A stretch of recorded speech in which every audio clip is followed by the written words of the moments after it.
रूसी खाम तेल की अदायगी चीनी करेंसी में की गई। वजीर मुमलिकत बराए पेट्रोलियम ने तस्दीक कर दी। तफसीलात के मुताबिक 11 जून को पहला रूसी खाम तेल बरदार जहाज कराची बंदरगाह पहुंचा था। 183 मीटर लंबे रूसी जहाज प्योर पॉइंट में 45,000 मीट्रिक टन तेल लदा है और अब जहाज से रूसी तेल की पाकिस्तान रिफाइनरी मुंतकली शुरू कर दी गई है। इस हवाले से वजीर मुमलिकत मुसद्दिक मलिक ने गैर मुल्की खबर एजेंसी से टेलीफोन पर गुफ्तगू में तस्दीक की है कि रूसी खाम तेल की अदायगी चीनी करेंसी में की गई है और पहली दरामद की अदायगी हुकूमत से हुकूमत को की गई है। इस इकदाम के हवाले से खबर एजेंसी का कहना है कि पाकिस्तान की चीनी करेंसी में अदायगी अमरीकी डॉलर के गलबे वाली बरामदी अदायगियों की पॉलिसी में अहम तब्दीली है। दूसरी जानिब मुसद्दिक मलिक ने मुआहदे की तिजारती तफसीलात, कीमतों और रियायत के बारे में आगाह नहीं किया, लेकिन उनका कहना था कि 1 लाख टन खाम तेल दरामद करने के लिए अदायगी अप्रैल में कर दी गई थी और मुआहदे के मुताबिक 45,000 टन तेल कराची पहुँच चुका, जबकि बाकी भी जल्द पाकिस्तान पहुँच जाएगा।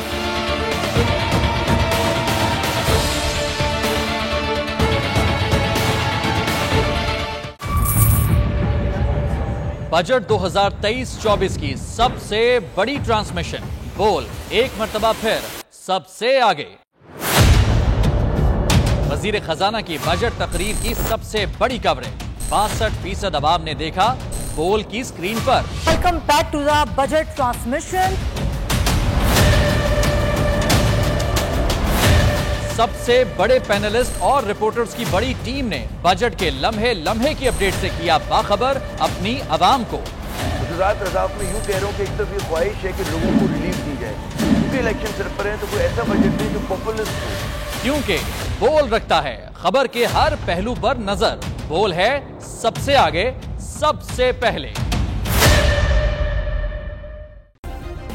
सब्सक्राइब करें और बेल दबाएं ताकि कोई खबर रह न जाए।